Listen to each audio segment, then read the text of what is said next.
Good morning students, welcome in BBVN online classes. So let's continue chapter 16 times of emergency. हम अपने previous video में पढ़ रहे थे कि टाइम्स ऑफ emergency क्या होती है, emergency क्या होती है, किन किन सिचुएशंस में हम emergency फील करते हैं, जो नेचुरल डिजास्टर्स होते हैं, ठीक है, या फिर और कोई अदर एक्सीडेंट जो होता है उस सिचुएशन में हमें क्या करना चाहिए, आज हम उसके बारे में पढ़ेंगे, हमें क्या क्या प्रिकॉशंस उसके लिए लेने चाहिए. So open page number 115 of your EVS book.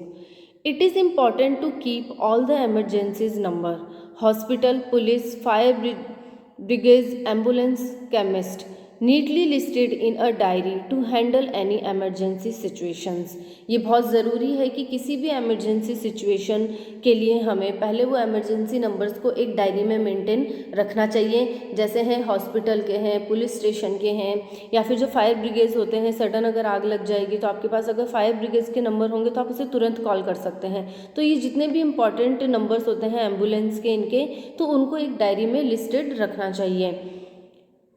क्योंकि आजकल क्या होता है, आप लोग फ़ोन में जो होते हैं वो नंबर्स वगैरह सेव करते हैं, बट जस्ट इमेजिन अगर उस सिचुएशन में आपका फ़ोन स्विच ऑफ हो गया है या आपका फ़ोन चार्ज नहीं है तो आप क्या करेंगे.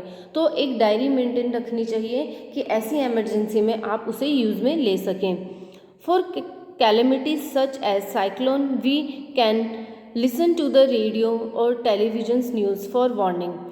साइक्लोन जैसे नेचुरल कैलेमिटीज़ जो होते हैं, नेचुरल डिजास्टर्स जो होते हैं, तो उनकी वार्निंग पहले से जो हमारे वेदर अपडेट जो होती हैं उसमें मिल जाती हैं. तो उसके लिए हमें रेडियो टेलीविज़न के ऊपर ये न्यूज़ हमेशा सुनती रहनी चाहिए और अपने आप को अवेयर रखना चाहिए. In such cases we should stay away from water bodies. और ऐसी सिचुएशंस में हमें जो वाटर बॉडीज़ होती है, लाइक आप जो सी बीचेस वगैरह होते हैं उन पर घूमने के लिए गए हुए हो, अगर आपको पहले से वार्निंग है तो आपको ऐसी जगहों से दूर रहना चाहिए.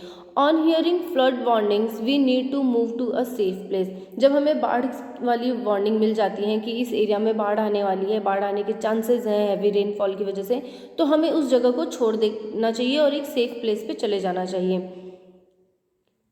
During an earthquake, we must rush and take cover under heavy furnitures such as bed or a table. We should not use the lift and should stay away from glass or other breakable objects. जब earthquake की situations होती है और आपको पहले से warning होती है तो ऐसी सिचुएशन में आपको बड़ी बड़ी जो बिल्डिंग्स में लोग रहते हैं उन्हें किसी ओपन प्लेस पे आ जाना चाहिए और लिफ्ट का यूज़ नहीं करना चाहिए, या फिर कोई भी ऐसी ब्रेकेबल ऑब्जेक्ट होता है जो टूटने जैसा होता है, लाइक ग्लास है, यह है, तो उनसे थोड़ा दूर रहना चाहिए. सो स्टूडेंट, ये थे कुछ प्रिकॉशंस जो कि हमें ऐसी एमरजेंसी में पहले से अपने आप को अवेयर करना चाहिए, ऐसे प्रिकॉशंस रखने चाहिए ताकि उस सिचुएशन को हम लोग ईजिली हैंडल कर सकें. Now help during emergency. अब ऐसी एमरजेंसी सिचुएशन में कौन कौन लोग हेल्प किस तरीके से करते हैं हम वो पढ़ेंगे. During times of emergency the government as well as local people help the affected people. जो एमरजेंसी सिचुएशन होती है उसमें जो गवर्नमेंट होती है हमारी, वो लोकल पीपल जो होते हैं या फिर जो अफेक्टेड पीपल होते हैं, जो उस एमरजेंसी की वजह से जो लोग घायल हुए हैं, वो उनकी हेल्प करती हैं. बाय प्रोवाइडिंग शेल्टर, उन्हें घर देती है, क्योंकि कई नेचुरल डिजास्टर्स ऐसे होते हैं, कई एमरजेंसीज ऐसे आती है जिसमें लोगों के घर ख़राब हो जाते हैं, लोगों के घर जो है वो डैमेज हो जाते हैं, तो लोग उन्हें, जो गवर्नमेंट है हमारी, वो उन्हें शेल्टर प्रोवाइड करवाती है कि वो वहाँ पर अपनी फैमिली के साथ रह सकें. फूड, क्लोथ्स एंड मेडिसिन, खाना पीना, जो भी आपको ज़रूरत की चीज़ें होती हैं वो सारी प्रोवाइड करवा सकती है जिससे वो लोग सर्वाइव कर पाए. Often areas affected by calamities loss all contact as roads, railway tracks and telephone lines get damaged, so it becomes all the more difficult to send relief and help. जो natural disasters होते हैं इन वजह, जैसे जो facilities होती हैं like road है, railway है, ये सारी ख़राब हो जाती हैं जिसकी वजह से लोगों तक रिलीफ जो है, ये जो हेल्प वाली चीज़ें हैं वो पहुंचानी बड़ी मुश्किल हो जाती हैं. Relief workers both from private and government institutions plan out relief work. जो रिलीफ वर्कर होते हैं, जो ये हेल्प करने वाले लोग होते हैं, चाहे वो गवर्नमेंट के हो चाहे फिर प्राइवेट लोग हो, ये लोग इसका पूरा अच्छे से प्लान करते हैं कि अफेक्टेड एरिया में अफेक्टेड लोगों को किस तरीके से हेल्प पहुंचाई जाए. रिलीफ कैंप्स आर सेटअप, जगह जगह रिलीफ कैंप लगाए जाते हैं जहाँ पर खाना पीना, मेडिसिन जो होती हैं वो प्रोवाइड की जाती हैं. These are temporary shelters run by the government और इवन प्राइवेट ऑर्गेनाइजर्स। ये एक टेम्प्रेरी शेल्टर होता है, इसमें लोगों को ज़िंदगी भर के रहने के लिए नहीं रखा जाता है, बट उस टाइम पीरियड के लिए जब तक उस एमरजेंसी के नुकसान से लोग बाहर नहीं आ जाए, सिर्फ उतनी देर के लिए, चाहे गवर्नमेंट हो चाहे प्राइवेट लोग हो, ये शेल्टर प्रोवाइड कराते हैं। Where food, clothes and medicine are provided to the people. Sometimes people affected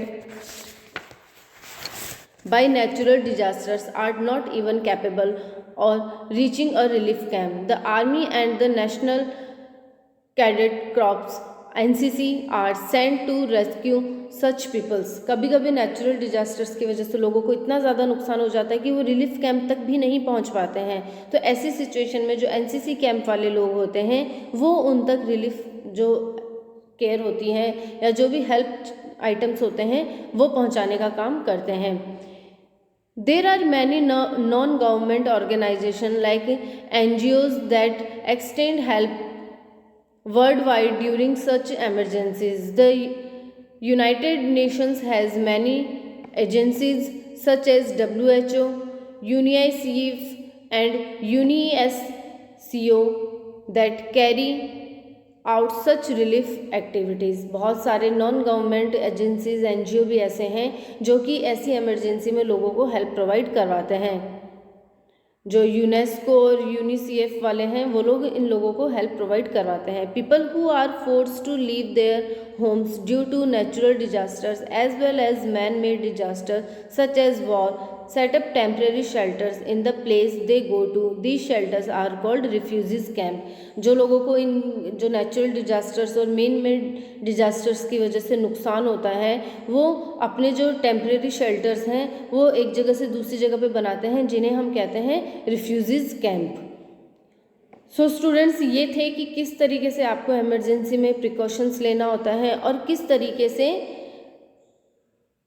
आप जो ऐसी इमरजेंसी में अपनी हेल्प कर सकते हो या जो गवर्नमेंट या नॉन गवर्नमेंट एजेंसीज हैं वो आपकी ऐसी सिचुएशन में हेल्प करती हैं। So that's all for today. Thank you so much.